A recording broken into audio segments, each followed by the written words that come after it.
Chapter है हमारा kinetic theory of gases. देखिए ये क्या है काइनेटिक थ्योरी ऑफ गैसेस, और इसका मतलब है बेटा साइंस की एक ऐसी ब्रांच जिसके अंदर हम मॉलिक्यूल्स पढ़ते हैं, किसके, गैसेस के।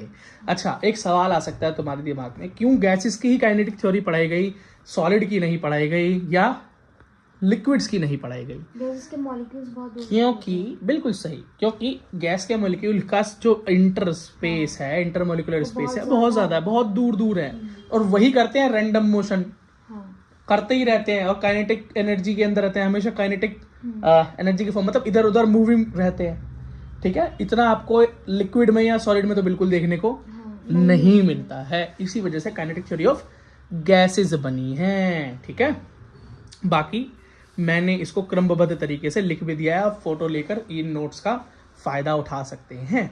अब हमें पढ़ना है बॉयल्स लॉ। बॉयल्स लॉ मतलब कुछ इंपॉर्टेंट लॉज में से एक लॉ इस चैप्टर का है बॉयल्स लॉ। ये क्या कह रहा है?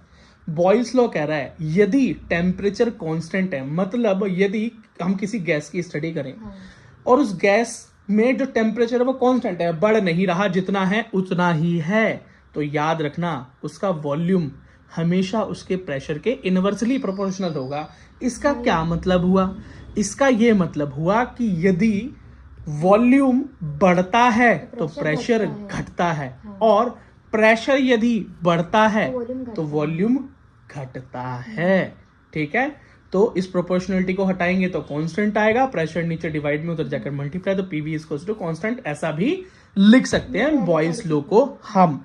अच्छा, एक चीज और समझ लें जरा, इसको मैं थोड़ा और आपको समझा देता हूं।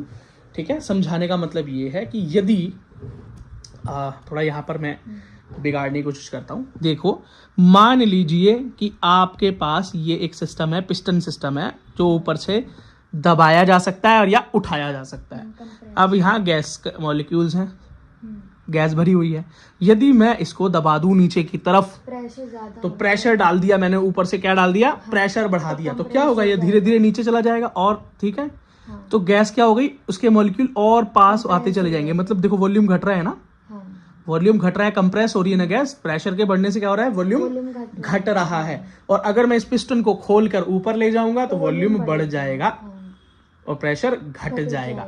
तो ये आराम से याद करने वाली चीज है। Boyle's law talks about constant temperature पर वॉल्यूम एंड प्रेशर का रिलेशनशिप। अब यहाँ पर एक ग्राफ आप देख रहे हैं, मतलब वॉल्यूम और प्रेशर के बीच में लो टेम्परेचर पर ग्राफ है और एक हाई टेम्परेचर पर ग्राफ है। इसका मतलब जब मैंने ग्राफ खींचा लो टेम्परेचर, नॉर्मल टेम्परेचर पर, तो वॉल्यूम एंड प्रेशर में जो आइडियल गैस है एकदम नॉर्मल बिहेव कर रही है, बिल्कुल नॉर्मल फ्लो में बढ़ रही है या घट रही है एज रिस्पेक्ट टू प्रेशर या as respect to volume. But बात करें नॉर्मल गैस की, आइडियल गैस नहीं, नॉर्मल गैस। आइडियल गैस आपको पता है ना, जो पीवी इक्वल्स टू एनआरटी को फॉलो करती हैं, ठीक है, जिनके मॉलिक्यूल्स के बीच में अट्रैक्शन बिल्कुल ना के बराबर होता है ना। तो ये जो अब नॉर्मल जब मैंने गैसेस देखी तो उनका बिहेवियर आपको नॉन आइडियल गैस की तरह नहीं दिखा। चेंज तो हो रहा था, वॉल्यूम बढ़ने से प्रेशर कम हो रहा था, या प्रेशर बढ़ने से वॉल्यूम घट रहा है ना, लेकिन उनका बिहेवियर आइडियल गैस वाले बिहेवियर वाले कर्व की तरह नहीं था, थोड़ा अलग था। लेकिन जब मैंने यही कंपैरिजन हाई टेम्परेचर पर किया तो मुझे क्या देखने को मिलता है कि नॉर्मल गैस भी आइडियल गैस की तरह बिहेव कर रही है। तो बॉयल्स लॉ का ये कंक्लूजन जो फाइनली मुझे देखने को मिलता है वो ये भी है, at high temperature behaviour of real gas, मतलब नॉर्मल गैसेस का बिहेवियर भी आइडियल गैस की तरह हो जाता है। आसान है। चलो, अब नेक्स्ट लॉ हमें पढ़ने को मिलता है चार्ल्स लॉ। चार्ल्स लॉ भी भाई गैसेस की बात हो रही तो गैसेस पे ही अप्लाई होगा, लेकिन यहाँ पिछली बार बॉयल्स लॉ में था हमारा टेम्परेचर कांस्टेंट, लेकिन चार्ल्स लॉ में होगा हमारा प्रेशर इज ए कांस्टेंट।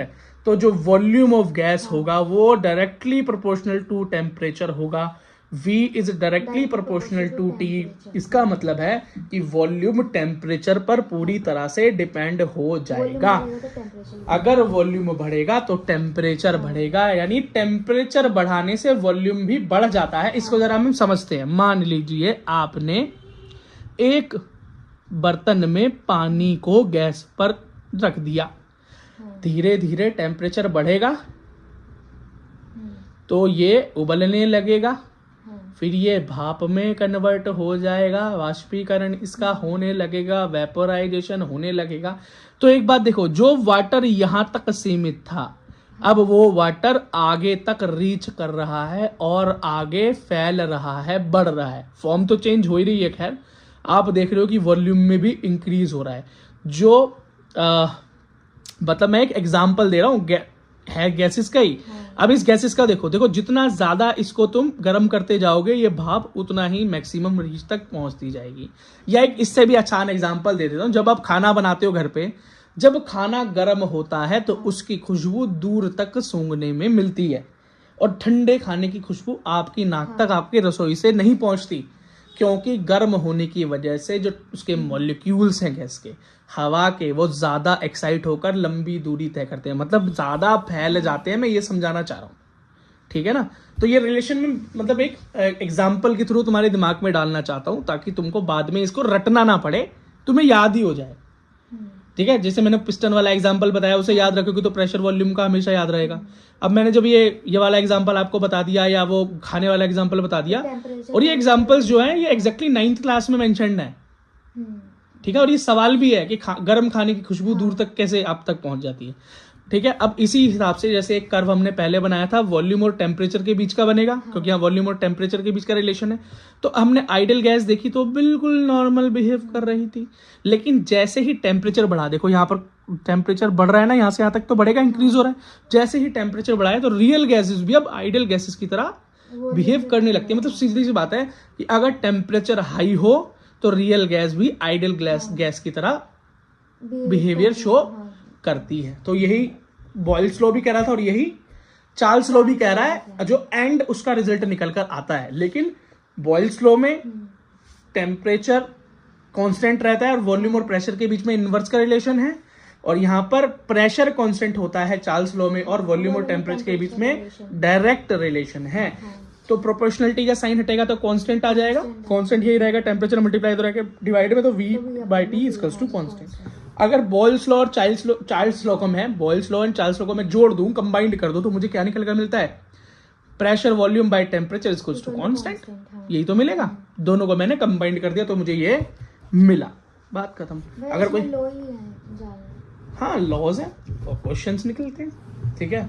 अब इसको मैं इस तरह से भी लिख सकता हूं, ठीक है, कि वॉल्यूम वेलोसिटी पता नहीं क्यों याद आता है मुझे, volume is directly proportional to temperature और इनवर्सली प्रोपोर्शनल टू प्रेशर। ये भी जो कंक्लूजन है मुझे बॉयल्स लॉ और चार्ल्स लॉ से मिलके मिलता है, ठीक है। अब जरा PV/nRT जो होता है ना, PV equals to nRT, PV/RT और PV/nRT और प्रेशर के बीच में एक रिलेशन मैंने देखा।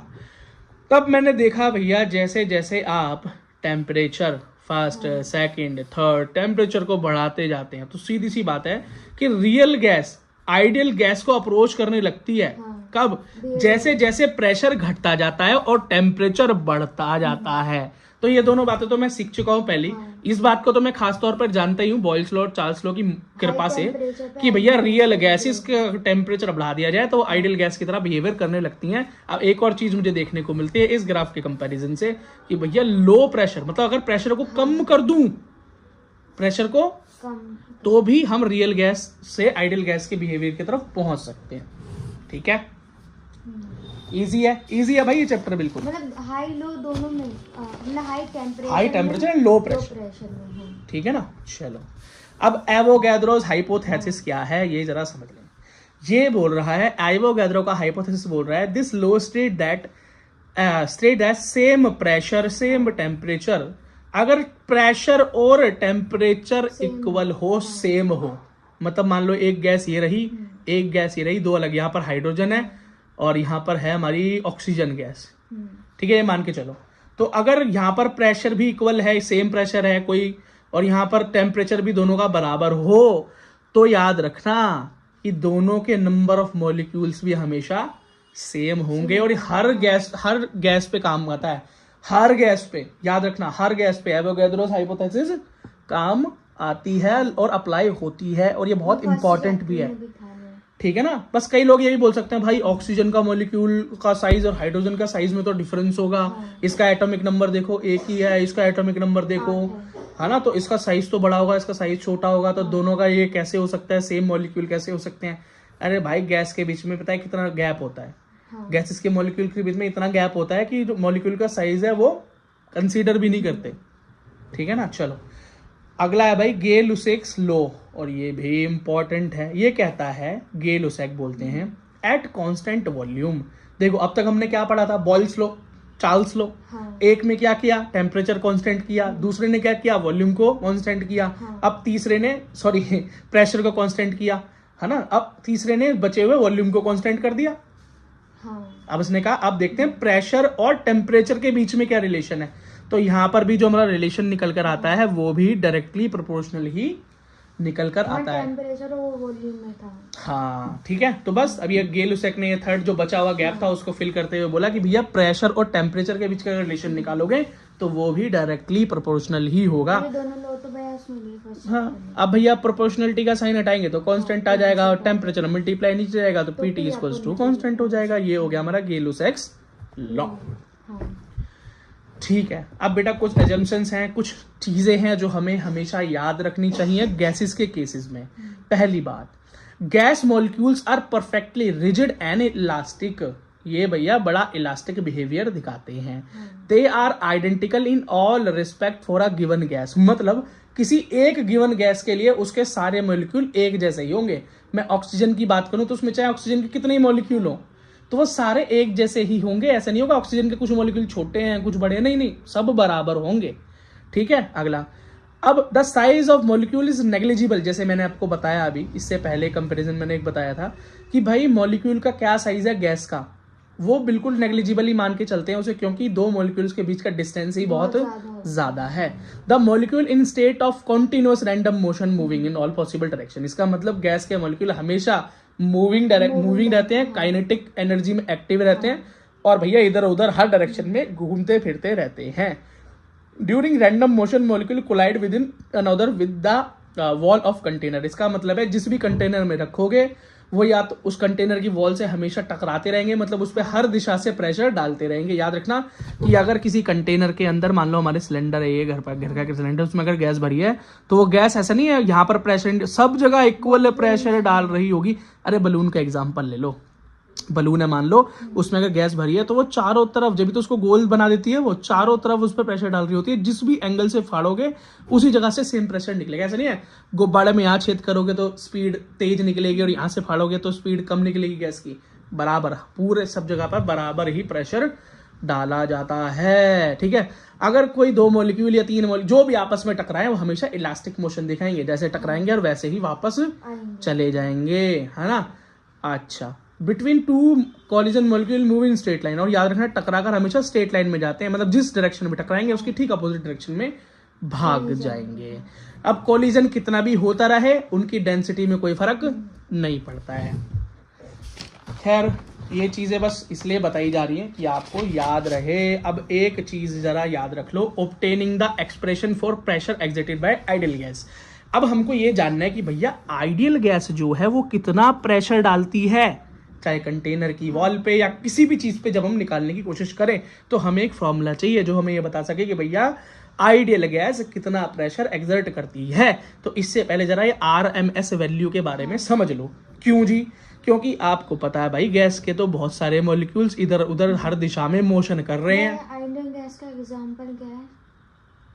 मतलब आइडियल गैस मतलब स्टेबल होती है ना, तो गैस ही है, बिहेवियर तो उसका गैस की तरह ही होगा। आइडियल गैस का मतलब है वो बिल्कुल आइडियल कंडीशन में आइडियल काम करे, जो रूल्स बनाए जा रहे हैं ना इन्हीं रूल्स को फॉलो करे।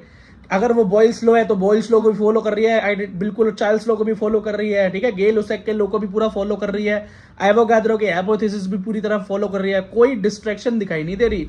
जो नॉर्मल तुमने ग्राफ बना रखा है प्रेशर वॉल्यूम का, बिल्कुल आइडियल तरीके से चलेगी। वो हो गया शर्मा जी का बेटा क्लास। रियल गैस आइडियल मतलब रियल गैस भी हाई टेम्परेचर पे वो करती है, वो आइडियल गैस की तरह बन जाएगी, पर वो एक्चुअली आइडियल होती नहीं है। ये बिल्कुल तुम्हारी तरह ही तो है कि तुम एग्जाम के प्रेशर में एक अच्छे स्टूडेंट बनने की कोशिश करते हो, लेकिन जब तुम्हारे ऊपर प्रेशर नहीं होता तो तुम एक नॉर्मल स्टूडेंट की तरह बिहेव करते हो, ये सीधी सी बात है। लेकिन एक इंटेलिजेंट स्टूडेंट क्या होता है, वो सालों साल कांस्टेंट तरीके से कांस्टेंट वे में अपनी प्रिपरेशन करता है, वो हो गया आइडियल स्टूडेंट।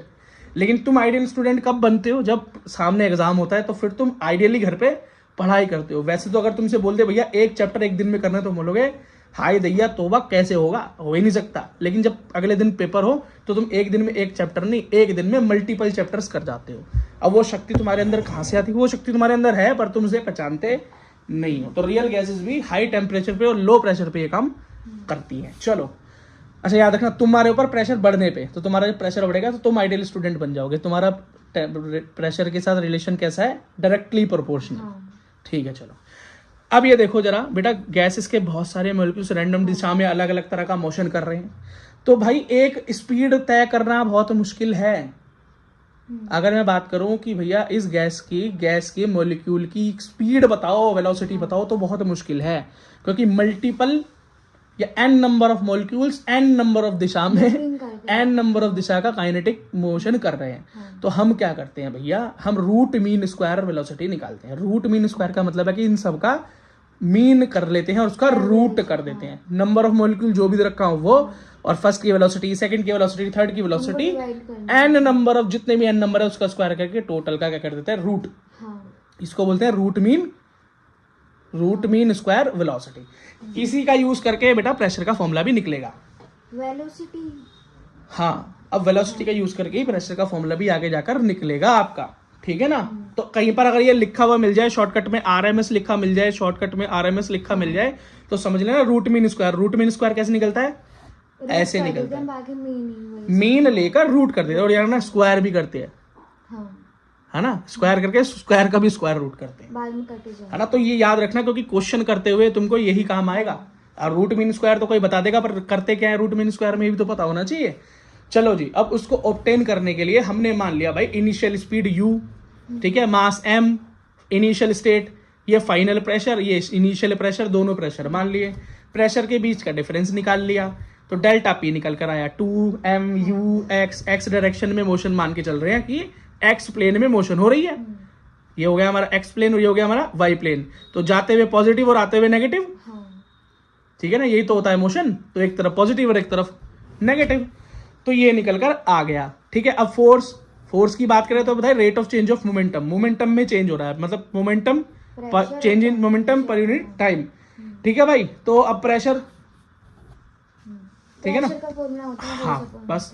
तो उसके बाद क्या निकल के रहा है भाई,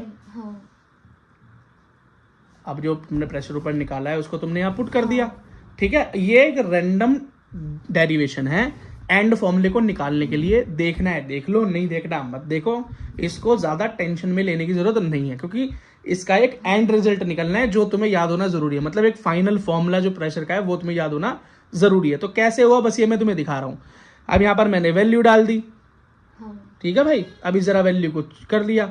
अब 2L क्या है, मान लो L एक दिशा में जा रहे हैं तो L डायरेक्शन मूव हो रही है, इधर आ रहे हैं तो L plus L2 direction move हो रही है, बस, है ना। UX क्या है, बस। और उसके बाद भाई डिस्टेंस अपॉन टाइम का, टाइम को मैंने डिस्टेंस अपॉन स्पीड, टाइम है, हाँ ये डेल्टा टी मतलब चेंज इन टाइम। तो ये क्या डिस्टेंस अपॉन स्पीड होता है ना, टेम्परेचर भी है, भी वेलोसिटी भी है और वॉल्यूम भी। लेकिन यहाँ पर टेम्परेचर की बात नहीं हो रही बेटा, यहाँ पर सिर्फ और सिर्फ टाइम की बात हो रही। ठीक है, मैंने बोला ना change in momentum per unit time, हाँ तो पर यूनिट टाइम का क्या मतलब भाई टी, और यहाँ पर स्पीड टेम्परेचर को मैं, सॉरी यार, टाइम को मैं क्या लिख सकता हूँ, डिस्टेंस अपॉन में स्पीड, क्योंकि स्पीड का फॉर्मूला क्या होता है, डिस्टेंस पर यूनिट टाइम। तो वही तो चेंज कर दिया, तो उसकी जगह पर यह फॉर्मूला पुट कर दिया। फिर भाई प्रेशर का फॉर्मूला होता है पर force per unit area, area होता है L का स्क्वायर, है ना। सारी चीजें पुट की तो एक प्रेशर निकल कर आया। अब एस डायरेक्शन में अगर कोई मोशन होता है तो हमें पता है भैया इस तरह से ही होता है, लिख दिया, है ना, मूव सॉल्व किया। अब जिसको ये सॉल्व करना नहीं आता है, हमारे फिजिक्स के पहले वाले लेक्चर्स देख लेना, ठीक है भाई। और यहाँ से हमारा प्रेशर का ये फॉर्मूला निकल कर आया। एक मैं दिखाता हूँ फाइनल कंक्लूजन क्या निकल कर आता है, ठीक है। बाकी तुम स्क्रीनशॉट तो ले लो, इसलिए मैं सारे पेजेस दिखा रहा हूँ कैसे सॉल्व हो रहा है, ठीक है। देखो अच्छा, एन नंबर ऑफ मॉलिक्यूल का मतलब समझ रहे हो ना भाई। गैस का कोई, गैस के तो बहुत मॉलिक्यूल्स होते हैं ना, कहीं निश्चित एक मॉलिक्यूल तो है नहीं, ठीक है। चलो, तो ये फाइनल मेरा निकल कर आया कि आइडियल गैस जो है, जो प्रेशर एक्सर्ट करती है, वो है 1/3 rho u R M S का स्क्वायर। रॉ मतलब डेंसिटी, ठीक है, और आर एम एस का मतलब रूट मीन स्क्वायर, ठीक है, और किसका यू का मतलब है तो वेलोसिटी का रूट मीन स्क्वायर, ठीक है ना। तो ये है फॉर्मूला, बस खत्म, इतना है बस। अब जरा एक चीज याद रखो, kinetic energy of one molecule, एक मॉलिक्यूल की काइनेटिक एनर्जी क्या होती है, वो होती है भाई 1/2 mu²। आइडियल गैस की या गैस की एक मॉलिक्यूल की, एक सिंगल मॉलिक्यूल की जो स्पीड है वो ये काइनेटिक एनर्जी ये है। अब बहुत सारे हो, ये n नंबर हो तो कोई बात नहीं भाई, तो n से मल्टीप्लाई हो जाएगा 1/2 mn² RMS। अब RMS क्यों आया यहाँ पे, रूट मीन स्क्वायर क्यों आया, क्योंकि भैया मल्टीपल मॉलिक्यूल्स हो गए, तो जब मैंने बोला जब मल्टीपल हो जाते हैं तो रूट मीन स्क्वायर का यूज होता है। और क्या होता है मैंने तुम्हें बता दिया। अगर कोई बोले भाई एवरेज क्या निकालना हो, एवरेज, तो भाई एवरेज है तो 1/2 mv and number of molecule u RMS², ठीक है। तो बस ये क्या हो गया भाई, डेंसिटी, मास यूनिट पर वॉल्यूम, ठीक है। तो ये निकल कर आया मेरा एवरेज, मल्टीप्लाई, हाँ बस ये रहा, खत्म। अब कोई रिलेशन पूछ ले, इससे पहले तो मैंने प्रेशर निकाला था, आइडियल गैस कितना प्रेशर लगाती है, और यहाँ पर निकल कर आया आइडियल गैस कितनी काइनेटिक एनर्जी दिखाती है। तो प्रेशर और काइनेटिक एनर्जी का डिवाइड करके इनका रिलेशन निकालने, प्रेशर है 1/3 रो यू RMS², और kinetic energy 1/2 rho u RMS²। U RMS² से यू RMS² कट गया, ठीक है। प्रेशर बाय काइनेटिक क्या बचेगा, 2/3, क्योंकि 1/2 है, ऊपर चला जाएगा 2, 1/3 नीचे जाएगा 3, 2/3। तो एंड में रिलेशन क्या निकल कर आया, ये उधर चला जाएगा, डिवाइड में मल्टीप्लाई हो जाएगा, तो pressure equals to 2/3 energy, kinetic energy यार, ठीक है। तो इसका मतलब है कि आइडियल गैस जो प्रेशर लगाती है, आइडियल गैस जो प्रेशर एक्सर्ट करती है, वो कितना है, वो 2/3 है उसकी काइनेटिक एनर्जी का। क्या है उसका, 2/3। बस ये एंड का कंक्लूजन निकल के आया। ये फॉर्मूला इंपॉर्टेंट है भाई, ये मामला इंपॉर्टेंट है, आसान भी है। अब तुम बोलोगे भैया ये सब कुछ याद करना पड़ेगा क्या, ये इसको डिवाइड करूंगा फिर निकालूंगा, इसको इतना सारा डराइव करूंगा तब निकालूंगा, नहीं, इंपॉर्टेंट नहीं है, ठीक है। फॉर्मूला याद होना चाहिए, ये इंपॉर्टेंट। अगर एग्जाम में डेरिवेशन आ जाए, देखो मैं तो तुमको नोट्स दिखा दिए, नीट के प्रोस्पेक्ट से तो बिल्कुल भी इंपॉर्टेंट नहीं है डेरिवेशन, ठीक है। लेकिन हाँ स्कूल एग्जाम्स की बात है तो डेरिवेशन पूछी जा सकती है ना। लेकिन नीट का एग्जाम दे रहे हो, जेई का एग्जाम दे रहे हो, भूल जाओ, सीधा फॉर्मूला याद होना चाहिए, सीधा फॉर्मूला याद होना चाहिए बस। और तुम्हें पता होना चाहिए उसका सॉल्यूशन कैसे होता है, रूट मीन स्क्वायर कहीं लिखा है तो उसका क्या मतलब है, तुम्हें पता होना चाहिए, ठीक है ना। बस बाकी हाँ भाई स्कूल एग्जाम के लिए डेरिवेशन इंपॉर्टेंट है, ठीक है। Kinetic energy interpretation of temperature, मतलब जो काइनेटिक एनर्जी है गैस के मॉलिक्यूल्स की, वो टेम्परेचर पर कैसे डिपेंड करती है। देखो बहुत सिंपल है, सीधी सी बात है। मान लो ये गैस है, ये किसी कंटेनर के अंदर गैस के मॉलिक्यूल्स हैं, इसको मैं नीचे से हीट देने लग शुरू करता हूँ, तो क्या होगा बेटा, जैसे ही हीट मिलेगी एक्साइटिंग स्टेट में जाएंगे, इनकी काइनेटिक एनर्जी बढ़ जाएगी। ये जो वॉल्स हैं जिन पर ये प्रेशर डाल रहा था, अब ये प्रेशर और ज्यादा बढ़ जाएगा, बहुत ज्यादा इंक्रीज हो जाएगा। तो याद रखना कि हमेशा the kinetic energy is always directly proportional to the temperature, directly proportional to the temperature. अब रूट मीन क्यों लगाते हैं हम यहाँ पे, क्योंकि भाई यहाँ पर एक मॉलिक्यूल तो है नहीं, यहाँ पर तो बहुत सारे मॉलिक्यूल्स है, तो रूट मीन का यूज करना पड़ता है। अब रूट मीन क्या है, रूट मीन क्या है वो मैं आपको पढ़ा चुका हूँ इस क्लास में पहले, तो जिसे नहीं पता तो एक बार देख लो कि रूट मीन क्या है, जिसे नहीं पता तो खेला खत्म, ठीक है। चलो ये कह रहा है अगर temperature keep constant then the u RMS मतलब होता है रूट मीन स्पीड, ठीक है। U is the speed will be always constant. ये बोल रहा है अगर टेम्परेचर को मैं कांस्टेंट रखूं तो स्पीड भी कांस्टेंट रहेगी, सीधी सी बात है। अगर तुम टेम्परेचर नहीं बढ़ाओगे तो स्पीड भी या काइनेटिक एनर्जी भी नहीं इंक्रीज होगी। ये डिग्री ऑफ फ्रीडम क्या है, डिग्री ऑफ फ्रीडम, और मैं इसको इंपॉर्टेंट भी बोलता हूँ और इजी भी है। डिग्री ऑफ फ्रीडम का मतलब होता है कि कोई भी सिस्टम, कोई भी गैस, अगर हीट आप उसको दे रहे हो तो वो हीट एब्जॉर्ब कर रही है। अब मैंने इसको हीट दी तो ये एब्जॉर्ब कर गई ना, तो एब्जॉर्ब कहाँ होती है, इसके एटम्स ही एब्जॉर्ब करते हैं, मॉलिक्यूल्स ही एब्जॉर्ब करते हैं। तो ये जो एब्जॉर्प्शन होता है, ठीक है, ये कई तरीके से होता है। क्यों? क्योंकि भाई कुछ गैसेस होती हैं मोनोएटॉमिक गैसेस, कुछ डाइएटॉमिक गैसेस होती हैं 3 एटम वाली, कोई ट्राइएटॉमिक गैसेस होती हैं, है ना। अब एक गैस है CO2, देखो 2 एटम्स है इसके अंदर, एक है हेलोजन, खाली सिंगल एटम की बनी हुई है। इसी तरीके से ट्राई एटॉमिक तक की जो स्ट्रक्चरल गैसेस होती हैं, तो तीनों अलग अलग तरीके से हीट को एब्जॉर्ब करती हैं। और हीट को एब्जॉर्ब करने के बाद उनके मॉलिक्यूल की जो हरकतें होती हैं, जो मोशन होता है, जो काइनेटिक मोशन होता है, वो भी अलग अलग तरह का होता है, ठीक है। तो यहाँ पर नंबर ऑफ मॉलिक्यूल, जैसे मैंने मोनोएटॉमिक लगा, तो इसके अंदर बेटा 3 डिग्री फ्रीडम दिखाता है, 3 डिग्री ऑफ फ्रीडम दिखाता है, 3 डिग्री ऑफ फ्रीडम। इसका मतलब 3 तरीके से हीट को ये एब्जॉर्ब करता है और एक्सप्रेस करता है। क्योंकि जब इसको हीट मिलती है, ये एक सिंगल एटम एक ही जगह रह सकता है, एक्स प्लेन में मूव कर सकता है, इधर उधर वाई प्लेन में मूव कर सकता है, या जेड प्लेन में मूव कर सकता है, ठीक है। बस अब उसके बाद डायएटॉमिक जो होता है, 2 एटम वाला जो हो गया, वो किस तरीके से मूव कर सकता है, एक्स में जा सकता है, वाई में जा सकता है, जेड में भी जा सकता है, और अपने एक्सिस पे भी रोटेट कर सकता है। अपने एक्सिस पे भी, मान लो डमरू है ना, तो अपने एक्सिस पे भी रोटेट कर सकता है। तो वहां पर हमको 5 डिग्री ऑफ मोशन देखने को मिलते हैं। तो याद कर लेना इसको। वैसे इसको निकालने का तरीका है 3n-r। डिग्री ऑफ फ्रीडम निकालने का फॉर्मूला क्या है? 3n-r। ये n क्या है? Number of atoms. मोनोएटम में 1, डाई में 2, ट्राई में 3। और r क्या है? रिस्ट्रिक्शन। रिस्ट्रिक्शन का क्या मतलब है कि कहां पर मोशन हो सकता है और कहां पर मोशन नहीं हो सकता है। जैसे कि आपने देखा कि भैया जो मोनोएटमिक है वो 3 दिशाओं में मोशन कर रहा है, XYZ में। और बाकी क्या रिस्ट्रिक्शन है? वो भाई एक्सिस पे मोशन नहीं कर सकता। इसी तरीके से भाई डाई एटम का बोलो तो ये अपने एक्सिस पे भी रोटेट कर सकता है और तीनों में भी जा सकता है। इसकी 5 डिग्री निकल कर आती है। फिर ट्राई एटॉमिक 3 तरह के होते हैं। 3 एटम वाले एक तो लीनियर इस तरह से होंगे और एक होगा नॉन लीनियर ट्राइंगुलर शेप में, ठीक है। तो देखो इसकी रिस्ट्रिक्शन कितनी है? सिर्फ एक रिस्ट्रिक्शन है इसकी, ये इस तरीके से सीधे सीधे जुड़े हुए हैं। एक ही रिस्ट्रिक्शन है और कोई रिस्ट्रिक्शन नहीं है। बाकी एक्स में भी जाएगा, वाई में भी जाएगा और अपने एक्सिस पे भी रोटेट होगा। लेकिन ये तो पूरी तरह से वो हो गए तो एक्सिस पे रोटेट भी नहीं हो पाएंगे। 3 मॉलिक्यूल होने के बाद 3 रिस्ट्रिक्शन है, तो R3। तो लीनियर ट्राइएटॉमिक का निकलता है 5 डिग्री और नॉन लीनियर ट्राइएटॉमिक का निकलता है 6 डिग्री। इजी है।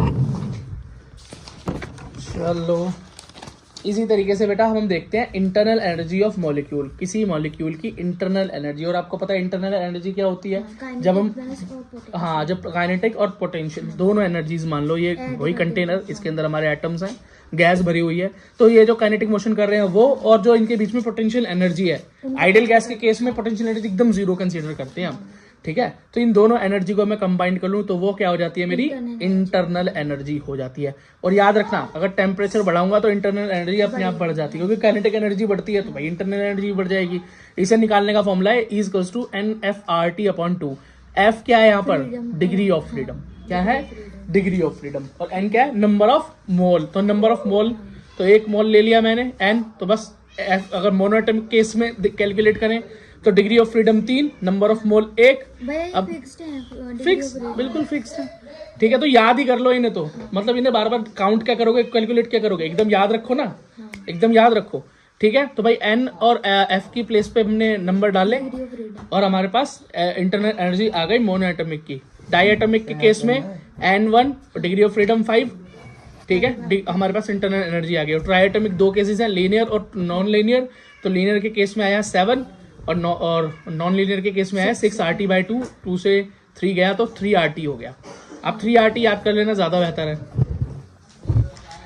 ठीक है। अब energy of monoatomic, diatomic and triatomic in term of molecules. अभी तो मोल के केस में सीखा हमने, अब मॉलिक्यूल्स के केस में सीखते हैं। तुम्हें पता है 1 मोल में कितने मॉलिक्यूल्स होते हैं?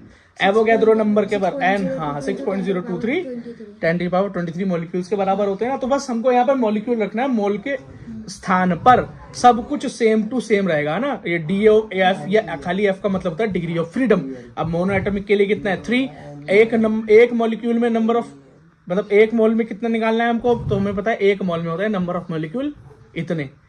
तो Na के बराबर लिख दें, खाली Na लिख देते हैं इसकी जगह पर। टोटल क्या लिखना? तो हमारे पास जो एनर्जी निकल कर आती है वो क्या निकल कर आती है? 3/2 RT।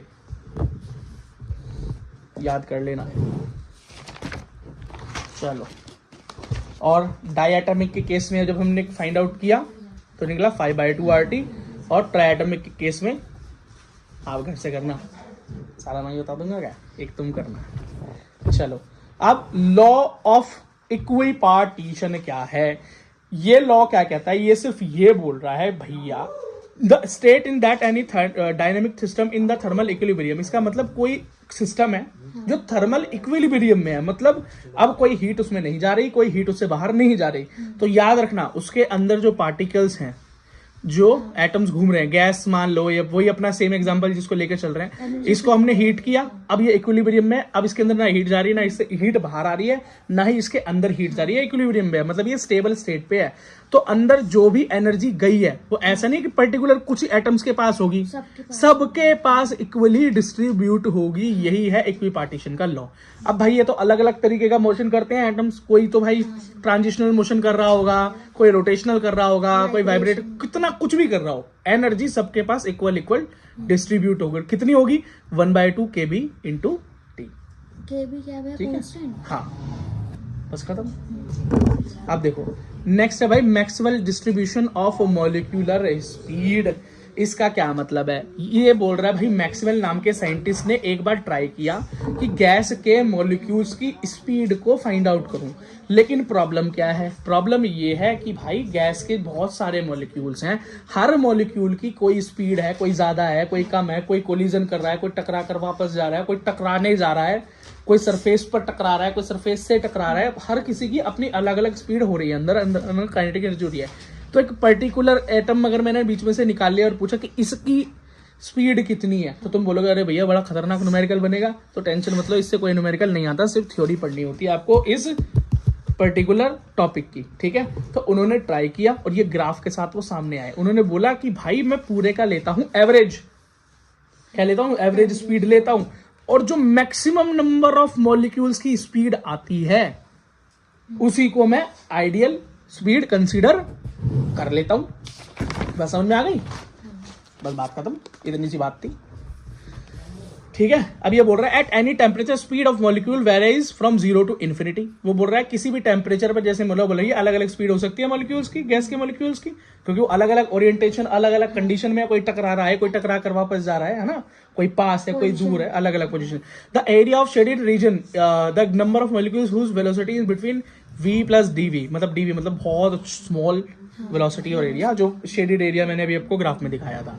ठीक है, the speed of largest fraction of molecule given temperature is called the most probable speed. वही जो ग्राफ के अंदर शेडेड एरिया ना, जहां पर सबसे ज्यादा, वही मोस्ट प्रोबेबल स्पीड मानते हैं उसको। The area under curve give the normal the total number of molecule in the sample of gas. और यही है भाई area under graph. Area under graph हमको दिखाता है टोटल नंबर ऑफ मॉलिक्यूल्स कितने कंसिडर है। एवरेज स्पीड निकालने का फॉर्मूला लिया, लेकिन यहाँ पे तो आरएमएस यूज होगा, तो मैं बताया, तो फॉर्मूला बनकर निकलता है तुम्हारा v equals to 8RT upon में 5m। ठीक है बेटा, चलो उसके बाद बेटा फ्री पाथ देख लो क्या है।